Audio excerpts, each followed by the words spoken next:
Mobile Home Mama. Okay, I went through and I was reading some of the comments that you guys leave me, so I get it. You don't have to yell at me. Here we go.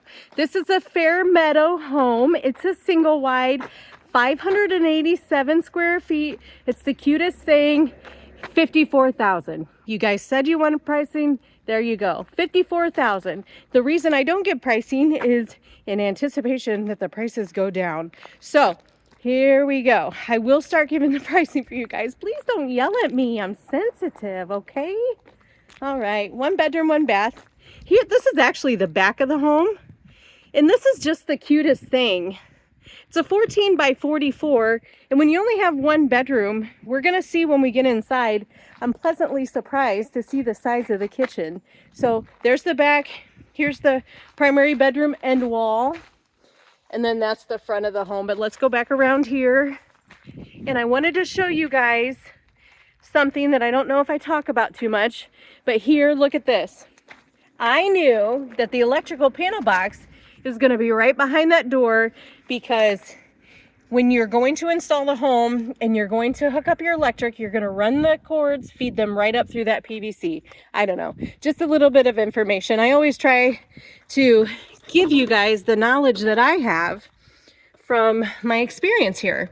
By the way, my name is Kristina. I'm the mobile home mom on YouTube, but I am a housing consultant at Champion Homes. And what I like to do is help you guys design homes. Coming in the back door, we're looking right at the laundry area. And then a very, very short hallway, just enough to step in actually. You're gonna find the furnace. And then look at the size of this kitchen.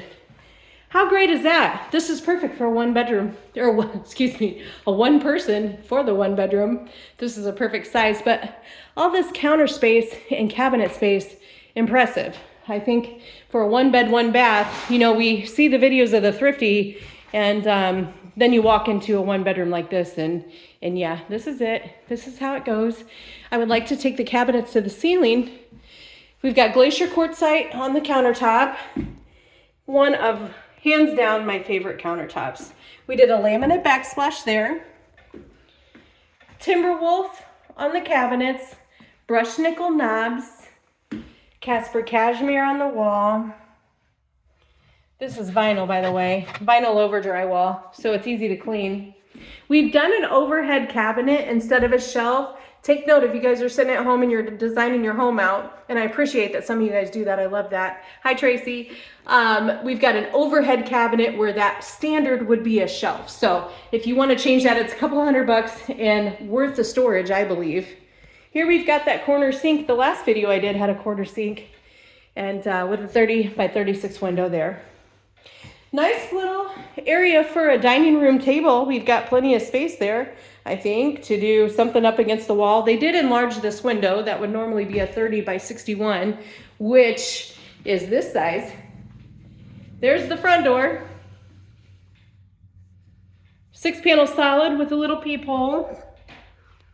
And then let me turn around. There we go.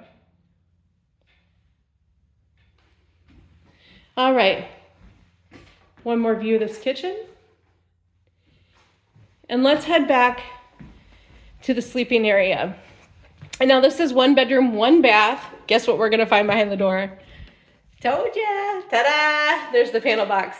Directly below, you'll see that PVC.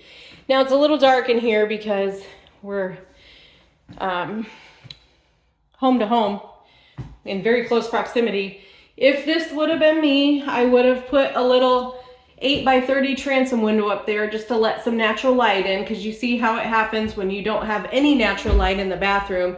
It gets a little gloomy, but we've got a 30 by 60 tub shower combination with an extended vanity.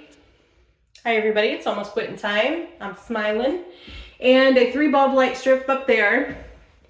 Let me back out. Oh, by the way, they've asked us to put in the cow bars and tissue holders. That is an option to do, $93 a piece.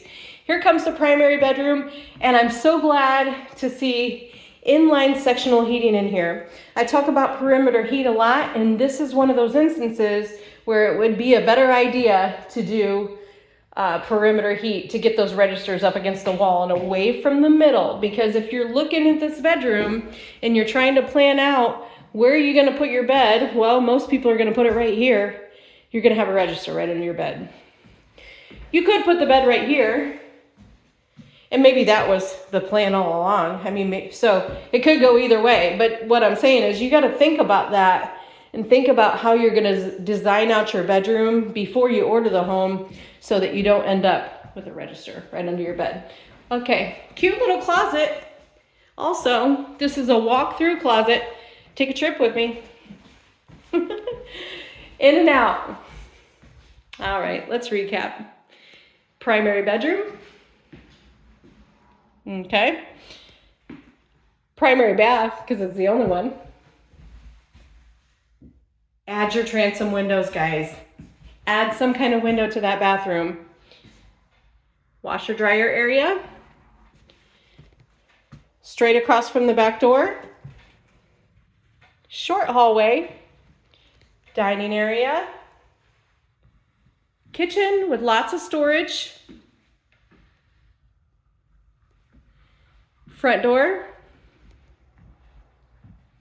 And your living room. All right. What a cutie. I sure do appreciate you all. And I appreciate your comments too. You're helping me grow. I love it. I am kind of a rookie at this, so I appreciate your comments. And just reminding everybody, always be kind. And as always, thanks for watching.